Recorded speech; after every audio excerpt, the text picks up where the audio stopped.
हर तरफ breaking news चल रही है। इंडिया और पाकिस्तान के बीच में ऑलरेडी टेंशन एस्केलेट हो चुकी है और लोग भी एंग्शियस हैं। But the question is, do you understand the language of war and defence which is being used in headlines today? Ceasefire, armistice, infiltration, इन शब्दों के क्या मायने हैं?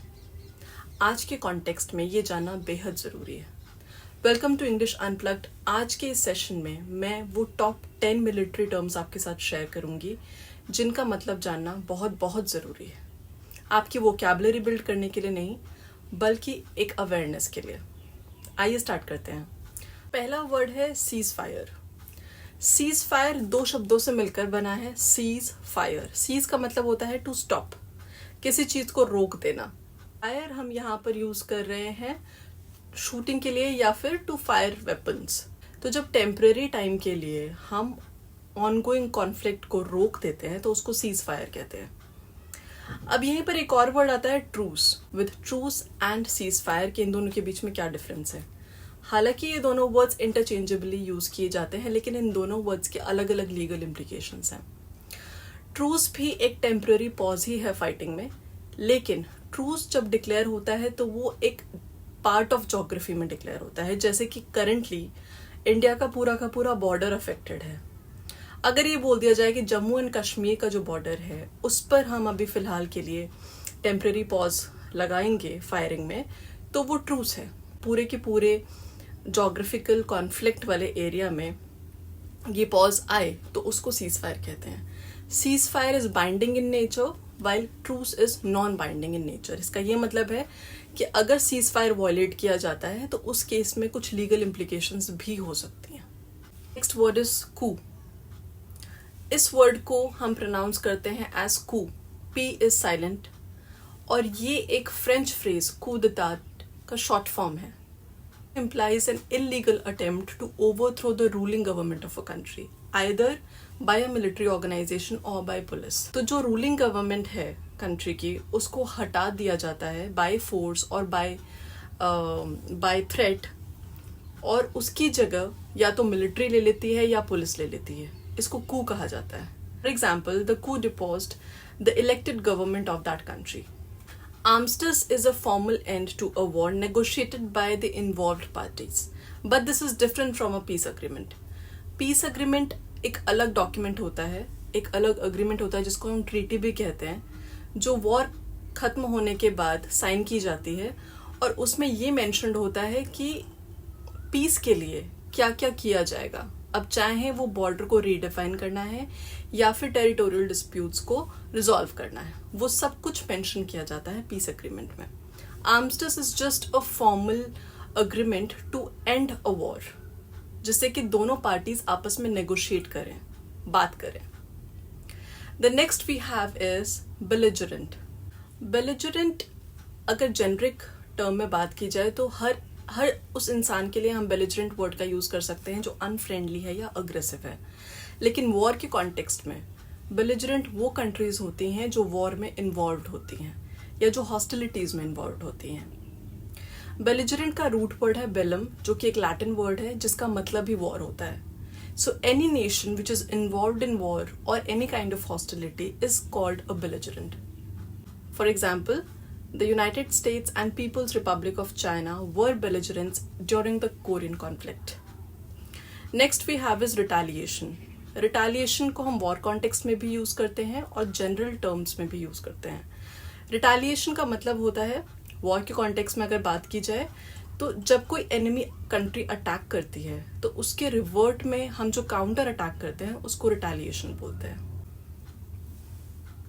For example, India retaliated with Operation Sindoor against the Pahalgam attack. Next word is propaganda. War के context में propaganda का मतलब होता है that when someone is trying or maybe a country is trying to spread misleading information or biased information in order to influence the opinion of people during war. ये हम वैसे general terms में भी use करते हैं, जैसे elections के time पे कोई पॉलिटिकल पार्टी है जो वोट गेन के लिए या अपने पर्सनल गेन के लिए लोगों को इमोशनली अपील करके उनको कुछ कराने के लिए कन्विंस करती है, रादर देन यूजिंग लॉजिक।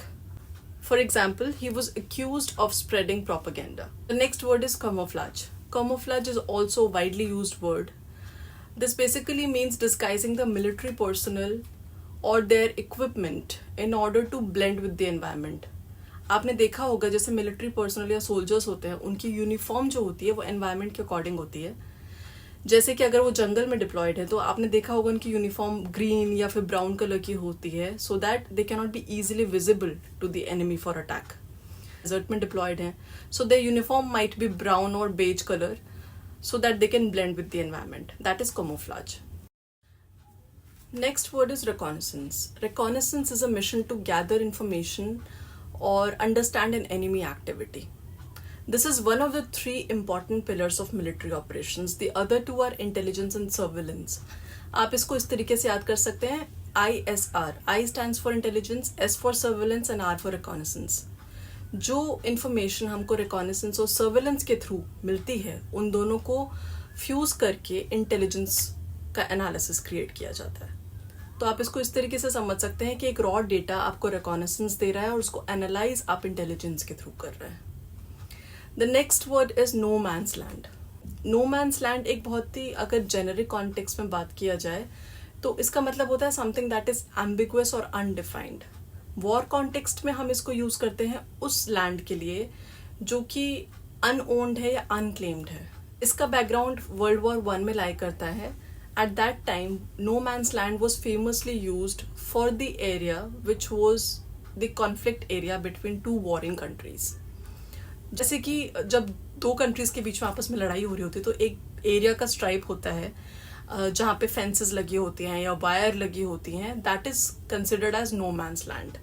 उस पर किसी का भी क्लेम नहीं है, किसी का भी क्लेम नहीं है. That land is unowned. Last word is deterrence, जिसका रूट वर्ड है डिटर.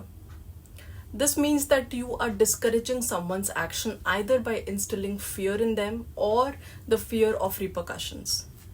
जैसे कि फॉर एग्जाम्पल आप किसी को डराने की कोशिश कर रहे हैं कि अगर तूने ऐसा किया तो उसका अंजाम बहुत खराब होगा. This is deterrence.